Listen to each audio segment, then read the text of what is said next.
kebiasaan-kebiasaannya kan bisa dilihat ya. Kalau sehari-hari Kak Puspa punya teman dengan sama penyiarnya, Ya.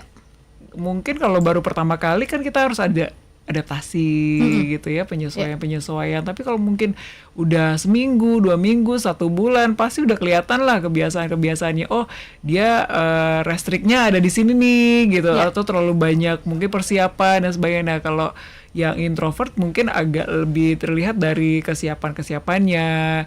Mungkin dia lebih suka untuk sesuatu yang terorganize gitu, atau dia suka sesuatu yang lebih sifatnya data.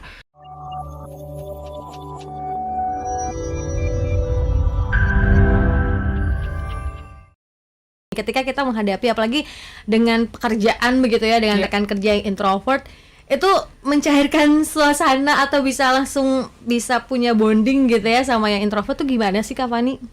Iya, jadi kalau misalnya kita nggak, yang pertama sih jangan bawa ini dulu ya, back mind bahwa setiap orang punya sekat-sekat itu dulu gitu. Jadi supaya menerima pribadi setiap orang itu sama-sama unik.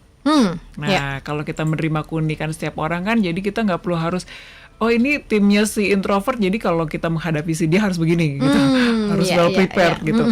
Nggak juga gitu. Jadi ya tergantung, kita lihat aja habituasinya, artinya kebiasaan-kebiasaannya kan bisa dilihat ya. Kalau sehari-hari Kak Puspa punya teman dengan sama penyiarnya, mungkin kalau baru pertama kali kan kita harus ada adaptasi gitu ya, penyesuaian-penyesuaian. Tapi kalau mungkin udah seminggu, 2 minggu, 1 bulan, pasti udah kelihatan lah kebiasaan-kebiasaannya. Oh, dia restriknya ada di sini nih gitu, atau terlalu banyak mungkin persiapan dan sebagainya. Nah, kalau yang introvert mungkin agak lebih terlihat dari kesiapan-kesiapannya.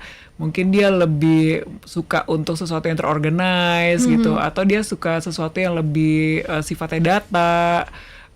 Mungkin juga bisa juga dilihat dari kebiasaan cara dia untuk berbicara dan sebagainya. Kalau ekstrovert apakah dia orangnya kebalikannya dari intro? Enggak. Ya enggak gitu juga, tapi bisa dilihat kok interaksinya seperti apa, dia kenyamanannya seperti apa gitu ya. Tapi kembali lagi bahwa dengan kita memahami pribadi itu adalah unik, kita bisa memberikan ruang penghargaan lah bagi masing-masing setiap pribadi yang unik tadi itu loh Kak. Artinya kuncinya mau menghadapi intro atau ekstro tuh harus punya menghargai dan memahami. Ya. Jadi itu ya kuncinya sahabat Sonora, yang dimana kayaknya kan sekarang pertemanan kayak sefrekuensi nih gitu kan. Anak intro ngumpulnya sama anak intro, anak ekstro sama, tapi nggak melulu kayak gitu kan. Nah, pernah nggak sih ngalamin kasus yang agak menarik dan susah untuk dilupakan, asik? Nah, ini pasti kan dari belasan tahun pengalaman Kak Fani tentang si ekstro sama introvert itu plus minusnya tuh apa sih Kak? Ya, kalau kita bicara tentang sifat-sifat dasarnya, yang di awal saya bilang, kalau ekstro itu kita lebih mudah ya memahami apa yang dia rasakan gitu kan ya. Tapi kalau intro itu kalau misalnya dia sudah nyaman sih, dia juga bisa sih menyampaikan pengalamannya. Cuma memang effortnya ya agak lebih lama sih ya untuk menyelami pikiran dan perasaannya seseorang gitu kan. Bisa dalam satu sesi itu mungkin juga bisa saya hampir habisan waktu gitu ya untuk berusaha lebih mendalami orang tersebut. Mungkin sesi kedua akhirnya bisa nyaman, bisa juga seperti itu gitu.